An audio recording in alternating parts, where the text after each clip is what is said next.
eu acordei cedo naquele dia. Não por obrigação, mas por expectativa. Era o meu aniversário. Eu sei, parece coisa de criança contar os dias até chegar a data, mas eu ainda contava. Mesmo depois de tantos anos sendo esquecida, ignorada, empurrada para os cantos como uma peça que sobrou no tabuleiro da família, uma parte de mim insistia. Uma parte boba, talvez. Mas viva. Acordei antes do despertador, e o quarto estava banhado por uma luz suave, dourada. A primeira coisa que fiz foi checar o celular. Uma mensagem. Uma única notificação. Era da minha mãe. Hoje, às 19 horas. Restaurante Vetro Rosso. Vista-se bem. O coração bateu mais forte. Por um segundo, só por um segundo, eu achei que, talvez este ano fosse diferente. Eu saí da cama com uma energia que não lembrava de ter há muito tempo. Coloquei minha música favorita para tocar, abri as cortinas, deixei o sol entrar. Preparei um café da manhã bonito, com frutas frescas e um café forte. Sorri para mim mesma no espelho, como quem diz, vai dar certo. Fui trabalhar com leveza. O dia parecia promissor, como se o universo estivesse sussurrando que eu estava prestes a receber o que sempre desejei, reconhecimento. Presença. Um gesto.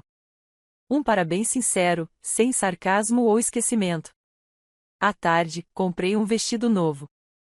Nada exagerado, mas elegante. Escolhi um azul profundo, que realçava meus olhos e disfarçava o cansaço que a vida havia depositado sob minha pele. Fiz as unhas, arrumei o cabelo, passei um perfume que guardava para ocasiões especiais. Às 18h40, cheguei ao restaurante. O Vetro Rosso era um lugar chique. Daqueles com toalhas de linho branco e garçons que não sorriem, apenas acenam discretamente com a cabeça. Um restaurante caro, onde cada prato é uma obra de arte e cada taça parece frágil demais para mãos inseguras. Meu pai já estava lá. Sentado de frente para a porta, tomando vinho e olhando para o celular. Minha mãe, ao lado dele, gesticulava algo para minha irmã, rindo alto. E minha irmã estava radiante. Um vestido vermelho justo, maquiagem impecável, as unhas recém-feitas como as de uma atriz prestes a receber um prêmio. Quando me viram, não houve surpresa. Nenhuma reação calorosa. Apenas acenos. Mecânicos. Indiferentes. Finalmente, chegou, disse minha mãe. Já estávamos ficando com fome. Boa noite, murmurei, forçando um sorriso. Sentei-me à mesa. Esperei, em silêncio, enquanto eles continuavam conversando entre si, como se eu fosse uma convidada aleatória. Uma presença tolerada, não celebrada. O garçom trouxe o menu. Minha mãe sorriu e disse: Vamos pedir vinho branco também? Vai combinar melhor com os pratos da Clara. Clara. A filha perfeita. A irmã ideal. Aquela que eles mostravam nas redes sociais, aquela que era o centro dos almoços, das piadas, das preocupações. E agora, aparentemente, também o motivo da noite. Eu não queria perguntar. Eu já sabia. Mas, naquele instante, a esperança ainda resistia dentro de mim como uma vela acesa em noite de tempestade. Vocês, estão todos aqui por causa do meu aniversário? Perguntei, baixinho. Minha mãe olhou para mim como quem olha para uma criança confusa. E riu. Riu como se eu tivesse contado a melhor piada da noite. Céus, não. Disse, rindo ainda mais. Você achou que isso aqui era para você? Meu pai balançou a cabeça, tentando conter o riso, mas não conseguiu. Minha irmã, sem um pingo de tato, completou. É para minha promoção. Fui promovida a gerente sênior. Estamos muito orgulhosos. Senti um calor subir pelo pescoço e invadir minhas bochechas. Minhas mãos tremiam levemente sob a toalha. Mas, é meu aniversário, sussurrei. Foi aí que todos caíram na gargalhada. A mesa inteira. Meu pai batia levemente a mão na madeira, tentando recuperar o fôlego. Minha mãe limpava as lágrimas dos olhos. E minha irmã olhava para mim como se eu fosse um inseto curioso, um ser que ela não conseguia entender. Você não é a convidada, querida, disse minha mãe, ajeitando o guardanapo no colo. Você é quem vai pagar a conta. Aquelas palavras me atravessaram com uma força absurda. Fiquei muda. Paralisada. Eu era responsável pela reserva. Eles tinham me enviado a mensagem. Eu tinha aceitado. Eu tinha entendido errado. Eles sabiam disso. E estavam se divertindo às minhas custas. Vamos pedir o menu completo? Sugeriu meu pai. Entrada, prato principal, sobremesa. Afinal, hoje é um dia de comemoração. E vinho. Muito vinho. Gritou minha irmã, como se fosse uma celebração pública. E todos brindaram. Menos eu. Ali, sentada naquela mesa impecável, cercada por pessoas que levavam o meu sangue mas não o meu coração, eu me senti menor do que jamais havia me sentido. Não era sobre o dinheiro. Nunca foi. Era sobre o lugar à mesa. O meu lugar. Que nunca existiu. Fingi que estava tudo bem. Fingi tão bem que talvez até Deus tenha acreditado por um instante. Comi em silêncio. Paguei a conta no final, como esperado. Ninguém me agradeceu. Ninguém me olhou nos olhos. Ninguém disse feliz aniversário. Na saída, minha mãe me abraçou rapidamente, como quem se livra de um encosto. Não esquece de mandar o recibo pro seu contador, disse, sorrindo. E parabéns para sua irmã, claro. Eu apenas balancei a cabeça. E caminhei até o carro. Dirigi sem rumo por algum tempo, com as mãos firmes no volante e o coração partido no banco do passageiro. E foi ali, naquele silêncio, que algo dentro de mim se quebrou. Não como um prato que escorrega da mão e estilhaça no chão. Foi mais como o som de uma corrente se partindo. Uma corrente que eu carregava havia anos. E naquele instante, eu soube. Eles não esperavam que eu fosse embora. Mas eu iria. Eles não esperavam que eu reagisse. Mas eu reagiria. Talvez eu não tivesse lugar à mesa deles. Mas isso não significava que eu não pudesse construir a minha. E quando a hora chegasse, eles sentiriam falta do prato que sempre ignoraram. Na manhã seguinte, acordei com a boca seca e a cabeça pesada. Não bebi uma gota de álcool no jantar da noite anterior, mas parecia que a ressaca era da alma. Era como se cada célula do meu corpo carregasse o peso da humilhação, e não havia café forte o suficiente no mundo para desfazer aquilo. Olhei para o espelho e vi uma mulher cansada. Não fisicamente, eu dormi bem, até. Mas havia um desgaste ali que vinha de muito antes do restaurante, do riso da minha mãe, da expressão triunfante da minha irmã. Era um cansaço de anos, de décadas. O pior é que eu ainda me surpreendia. Ainda esperava um gesto. Ainda acreditava que, em algum momento, aquelas pessoas olhariam para mim como alguém que importa. E, de novo, fui lembrada de que, para eles, eu não passo de um recurso. Um meio. Um nome que assina a conta no fim da noite. Passei o sábado inteiro sem receber uma mensagem sequer. Nenhuma desculpa, muito menos um feliz aniversário atrasado. Meus pais não lembravam de mim, e minha irmã, bom, Clara nunca teve paciência para disfarçar. À noite, uma notificação apareceu na tela do meu celular. Era uma publicação da minha mãe no grupo da família. A foto mostrava todos eles brindando no restaurante, a mesma noite, a mesma mesa em que eu estava. Na legenda, lia-se: celebrando a promoção da nossa filha brilhante. Que orgulho, Clara! Meu nome não estava ali. Eu também não estava na foto. Eles haviam me cortado da imagem. A dor que senti foi aguda, quase física. Um corte fundo, como se alguém tivesse enfiado uma faca bem no meio do peito e deixado lá. Não chorei. As lágrimas não vinham mais com facilidade. Elas estavam secas de tanto serem chamadas e ignoradas. No lugar disso, eu apenas sentei no sofá da sala e fiquei ali. Silenciosa. Pensando. Foi nesse silêncio que uma lembrança me visitou. Eu devia ter uns 7 anos. Era meu aniversário. Lembro-me de estar empolgada, usando um vestido azul claro que minha avó paterna costurou para mim. Clara, com 5 anos, estava emburrada.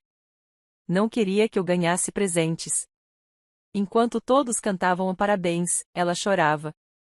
Na hora de cortar o bolo, minha mãe se aproximou de mim e disse, no meu ouvido: "Deixa a Clara apagar as velas. Você já teve seu momento." E eu deixei. Porque era isso que se esperava de mim. Sempre foi. Cedi o primeiro pedaço do bolo, a vela, a cadeira melhor posicionada, a atenção, o espaço. Cedi tudo. E me acostumei a ceder, como quem aprende que nascer mulher e filha mais velha numa casa como aquela era sinônimo de abdicar. Mas agora não. Agora, algo dentro de mim gritava. Um grito silencioso, que vibrava por dentro como uma promessa antiga sendo ressuscitada. Eu não deixaria isso passar em branco. Não desta vez. No domingo, acordei cedo. Peguei um caderno antigo onde costumava anotar sonhos, a maioria esquecida com o tempo, e escrevi uma única frase na primeira página. Você tem o direito de existir. Repassei os últimos anos na mente. Todo o esforço que fiz para crescer na carreira, para manter a vida em ordem mesmo sem apoio. Eu banquei cursos caros, construí uma reputação sólida no mercado, fui promovida por mérito e reconhecida por empresas concorrentes. Fiz tudo sozinha. E minha família? Eles nunca perguntaram. Nunca souberam que fui indicada a um prêmio nacional no meu setor. Nunca assistiram a uma palestra minha. Nunca leram os artigos que publiquei. Porque, para eles, eu não era real. Eu era apenas o pano de fundo da história da Clara. Mas isso ia mudar. Passei o resto do dia elaborando um plano. Nada dramático. Nada impulsivo. Eu não queria fazer escândalo. Queria fazer silêncio, o tipo de silêncio que ecoa. Liguei para minha assessora financeira na segunda-feira de manhã. Pedi para desvincular imediatamente todas as transferências automáticas que estavam ligadas às contas dos meus pais. Ajudava com parte da hipoteca, com o condomínio do apartamento da Clara, com algumas despesas médicas do meu pai. Era um total que eles nunca reconheceram e que agora deixaria de existir. Tem certeza? Ela perguntou, surpresa. Você sempre disse que não queria que eles passassem necessidade. E não vão, respondi. Mas que aprendam a pedir. Que aprendam a olhar nos olhos e dizer por favor. Enviei também um e-mail formal ao advogado da família. Pedi para revisar a escritura do apartamento onde meus pais moravam. A casa estava em nome do meu avô, que a deixou para mim. Eu nunca tirei proveito disso, deixei que ficassem lá sem pagar nada, porque ainda acreditava que em algum momento eles me reconheceriam. Mas agora eu queria os papéis em mãos. Não ia expulsá-los. Não ainda. Mas queria que soubessem que aquele teto tinha dono. E que não era a filha preferida. À noite, enviei uma única mensagem para o grupo da família. Obrigada por me lembrarem, mais uma vez, de quem vocês são. A conta do jantar foi a última que paguei por vocês. Desejo sucesso a todos. Saí do grupo em seguida. Minutos depois, o celular tocou. Era minha mãe. Recusei a ligação. Ela tentou mais 2 vezes. E depois minha irmã mandou mensagem. Que drama é esse agora? Você sempre foi sensível demais. Li, respirei fundo. E apaguei. Desinstalei o aplicativo de mensagens. Mudei a senha do meu e-mail. Programei meu despertador para meia hora mais cedo. E fui dormir com o coração ainda ferido, mas pela primeira vez, firme. Eu sabia que eles não iam entender de imediato. Sabia que viriam as acusações, o vitimismo, as tentativas de me pintar como ingrata. Mas dessa vez eu não me importava. Porque algo dentro de mim havia despertado. E o silêncio que eu carregava havia dado lugar a uma voz que crescia, capítulo após capítulo. Na terça-feira, enquanto o mundo ainda girava com sua pressa costumeira, eu sentei em frente ao computador, tomei um gole do meu café e encarei o cursor piscando no topo de um novo e-mail. A tela branca parecia um espelho. E eu soube, naquele instante, que havia chegado o momento de me escolher. Escrevi minha carta de desligamento da empresa onde trabalhava havia 8 anos. Não porque eu estivesse infeliz, pelo contrário, eu era respeitada, bem paga, admirada. Mas eu sabia que, para virar a página da minha história, eu precisava escrever outra completamente nova. Eu tinha deixado pedaços meus espalhados pelo caminho, tentando agradar, tentando provar que merecia amor. Agora, queria juntar tudo de novo, mas sob outra luz. Abri uma garrafa de vinho que guardava para ocasiões especiais, como se minha própria liberdade não fosse especial o suficiente. Brindei sozinha. Uma taça apenas. Um símbolo. E então, fechei o e-mail e cliquei em enviar. 2 dias depois, vieram as primeiras reações da minha família. Previsíveis como relógios quebrados que ainda acertam a hora 2 vezes ao dia. Minha mãe deixou uma mensagem de voz com tom teatral. Filha, se é que ainda posso te chamar assim. Você nos abandonou. Cortou todos os vínculos, e por quê? Por uma simples confusão. Por ciúmes da sua irmã? Francamente, achei que você fosse melhor que isso. Estamos decepcionados. Decepcionados. Eles estavam decepcionados comigo. Quase ri. Como se eu tivesse sido o erro. Como se toda a dor, todos os anos de indiferença, todas as exclusões não tivessem deixado cicatrizes. Como se uma simples palavra bastasse para me fazer esquecer a forma como riram de mim no meu aniversário. Mas era exatamente isso que eles esperavam. Que eu abaixasse a cabeça mais uma vez. Que pedisse desculpas por não aceitar mais ser o tapete da casa. Que me encolhesse e voltasse ao papel que me deram, a filha funcional, a que paga as contas, a que ouve calada. Só que, desta vez, eu não ia mais voltar. Em vez disso, embarquei em uma viagem. Foi tudo planejado em segredo. Um pacote simples, para um lugar isolado nas montanhas, onde o sinal de celular era fraco e o silêncio era abundante. Levei apenas 2 livros, meu caderno de anotações e o compromisso inadiável de olhar para mim mesma como quem olha para alguém que, pela primeira vez, merece tudo. Os dias ali foram como cura em forma de vento. Caminhei por trilhas cercadas de árvores antigas, ouvi o som das folhas se mexendo e, pouco a pouco, fui entendendo o que havia dentro de mim quando o barulho do mundo parava. As memórias voltavam, sim. Mas agora, eu as observava com distância. Como uma arqueóloga escavando ruínas antigas. Cada lembrança era uma peça de um quebra-cabeça que eu finalmente começava a montar por conta própria. Na terceira noite, sentei no terraço da cabana onde me hospedava, coberta por um xale grosso, e comecei a escrever. Não cartas. Não há desabafos. Mas planos. Desenhei o que eu queria para os próximos meses. Projetos que deixei engavetados por medo de não serem validados. Ideias que abandonei porque ninguém na minha casa acreditaria nelas. Tracei metas para mim, não para impressionar, não para provar nada a ninguém. Apenas porque eu podia.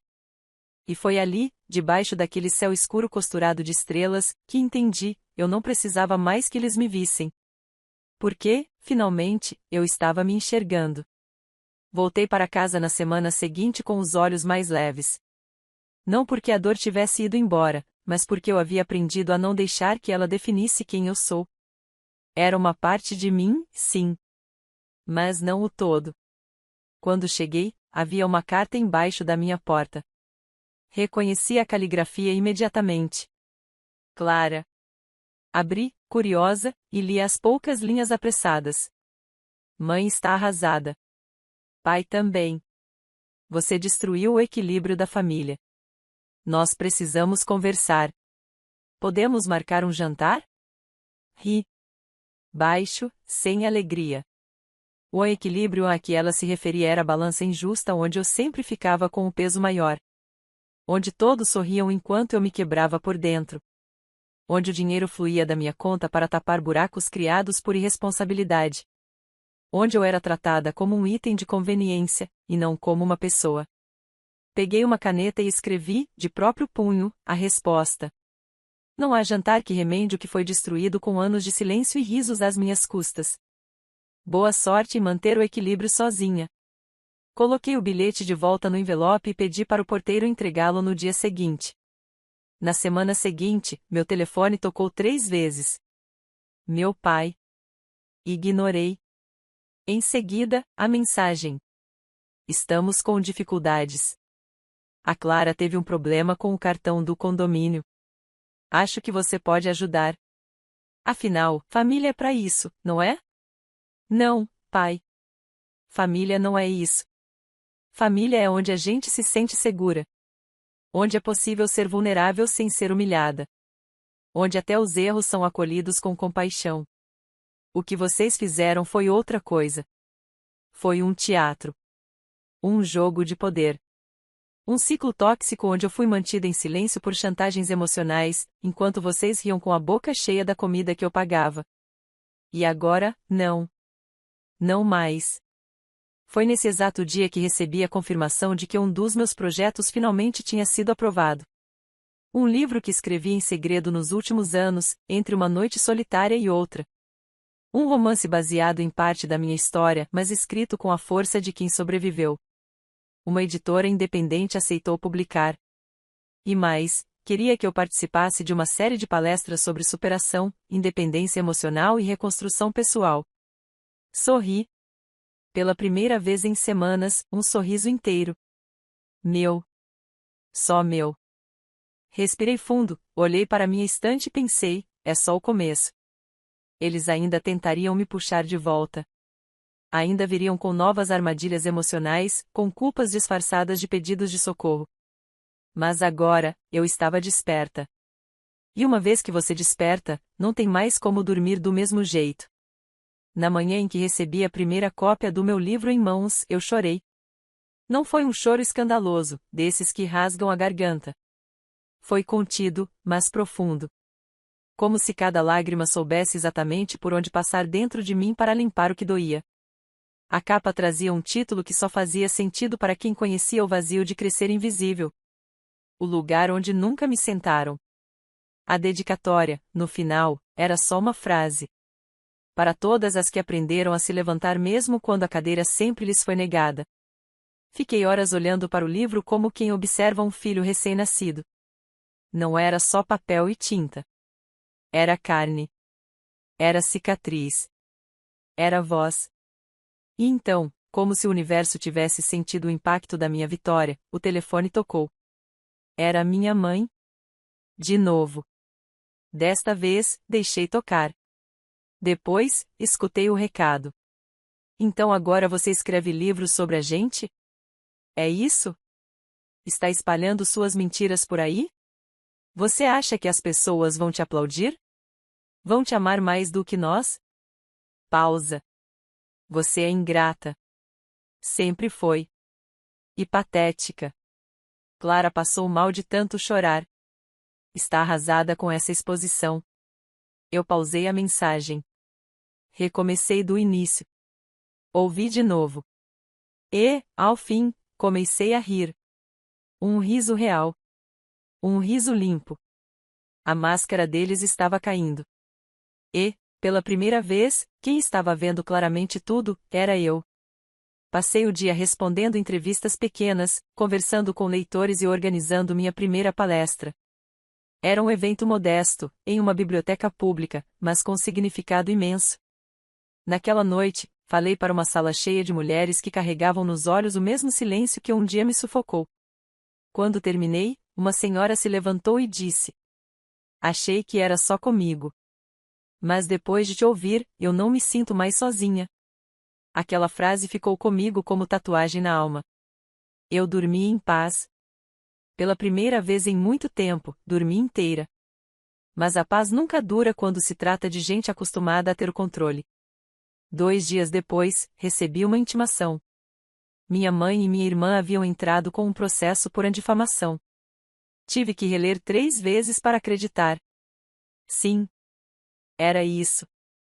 Elas queriam que eu retirasse o livro do mercado, pedisse desculpas públicas e, como bônus, pagasse uma indenização por danos emocionais. Eu ri de novo. Um riso mais amargo, mas ainda assim riso. Porque era isso. Quando a verdade incomoda, os fracos gritam. Quando não conseguem mais te calar com culpa, tentam te silenciar à força. Reuni-me com minha advogada.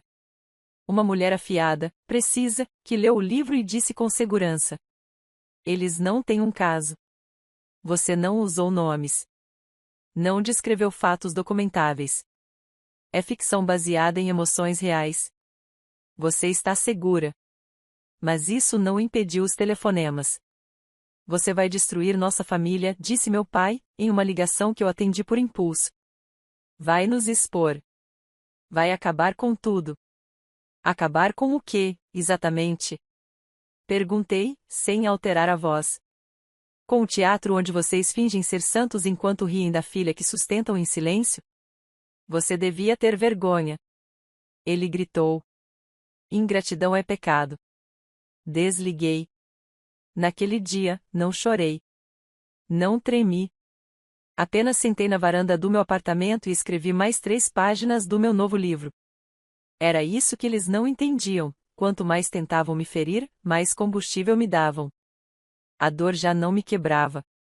Ela me fortalecia. Os dias seguintes foram duros. Recebi mensagens de conhecidos da família me chamando de exagerada, de rancorosa. Um ex-namorado apareceu dizendo que eu estava indo longe demais, que deveria deixar o passado para trás. Bloqueei todos. Eu sabia que minha escolha viria com um preço. Mas pela primeira vez, eu estava disposta a pagar. Minha irmã chegou a gravar um vídeo chorando, dizendo que eu inventei tudo, que sempre fui invejosa, que me sentia menos e por isso precisava me vingar. O vídeo viralizou em grupos de família. Em redes sociais menores. Mas ali também, algo surpreendente aconteceu. Centenas de mulheres começaram a me escrever. Ela está descrevendo minha mãe. Minha irmã também me fez isso.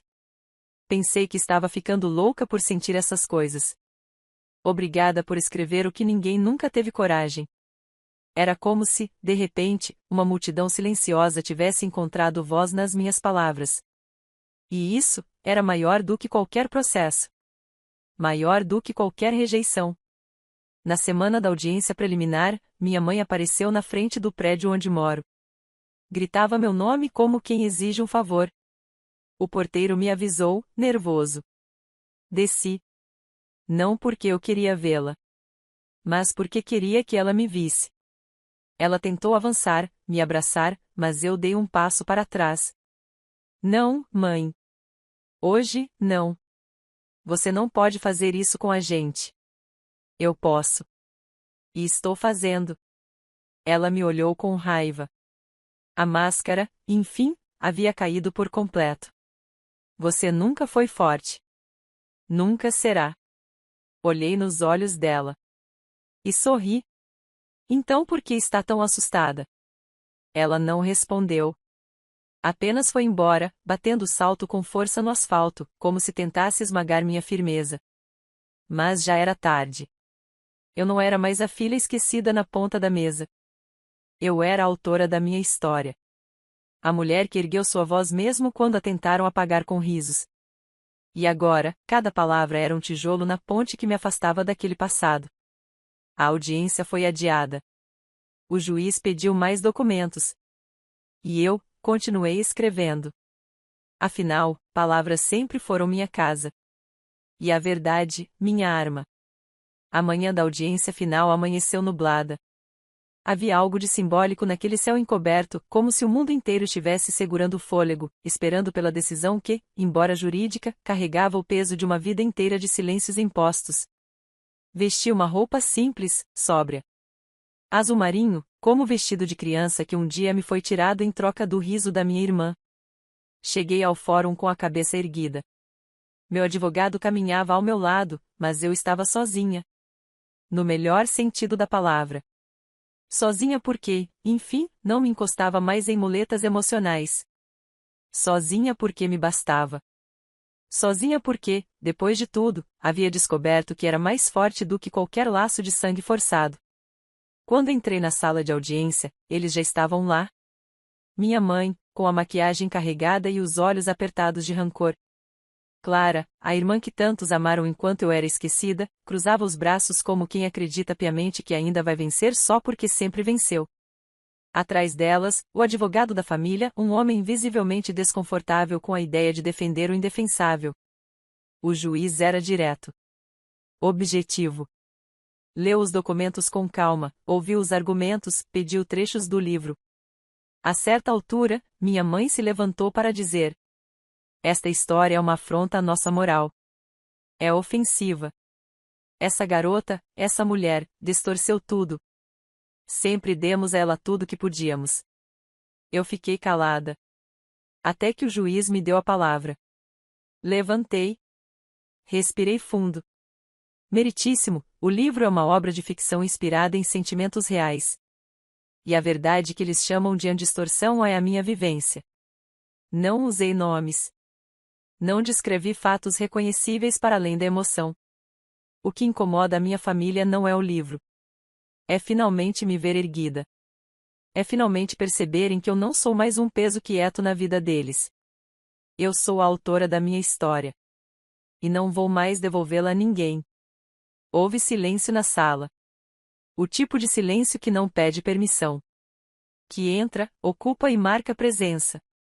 O juiz encerrou a audiência em menos de 20 minutos depois disso. Processo indeferido. Saí da sala sem olhar para trás. Não precisava mais.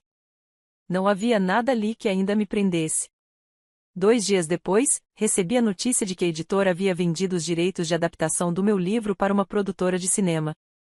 Um roteiro já estava sendo escrito. Eu seria consultora criativa. E mais, queriam que eu escrevesse o próximo. Lembro-me de ter soltado um riso curto, desacreditado.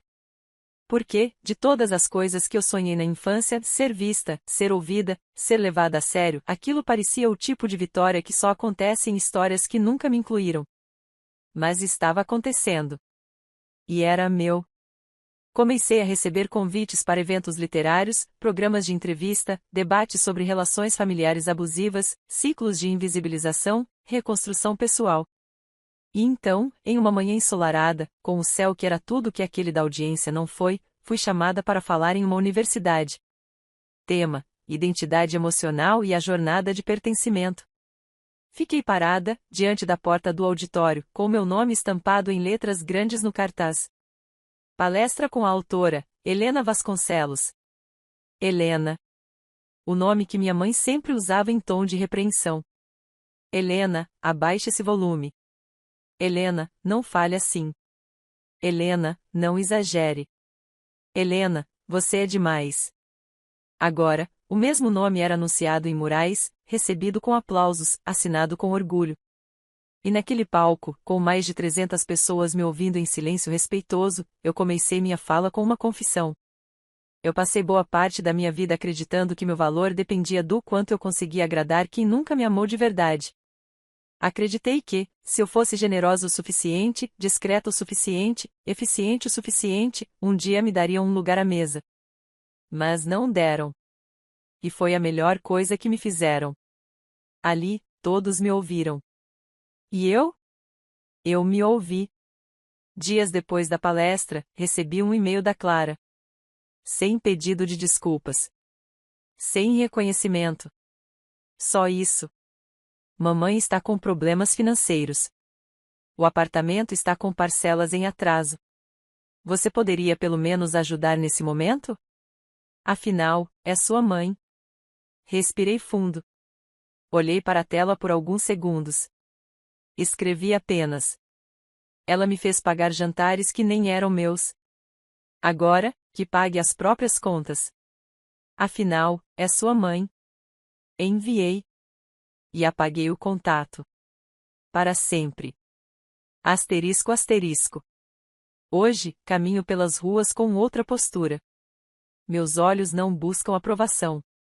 Meu corpo não encolhe mais em mesas de família. Eu me sento onde quiser e, se não houver lugar, eu crio um.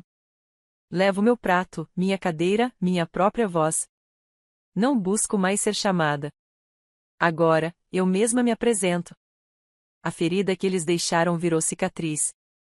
Visível, sim. Mas firme. Uma lembrança viva de que é possível sobreviver até ao abandono quando se tem coragem de permanecer em si mesma. Porque eu fui o pilar que eles tentaram quebrar. A conta que eles fingiram não ver. A ausência que eles só notaram quando deixou de financiar o conforto deles. E hoje, quando me olham de longe, porque agora só podem olhar de longe, talvez ainda acreditem que tudo isso foi por vingança. Mas não foi. Foi por liberdade. E se algum dia me perguntarem se sinto falta, a resposta será simples. Não sinto falta do que nunca tive. Mas celebro todos os dias aquilo que construí sozinha. E isso, ninguém jamais vai tirar de mim. Fim.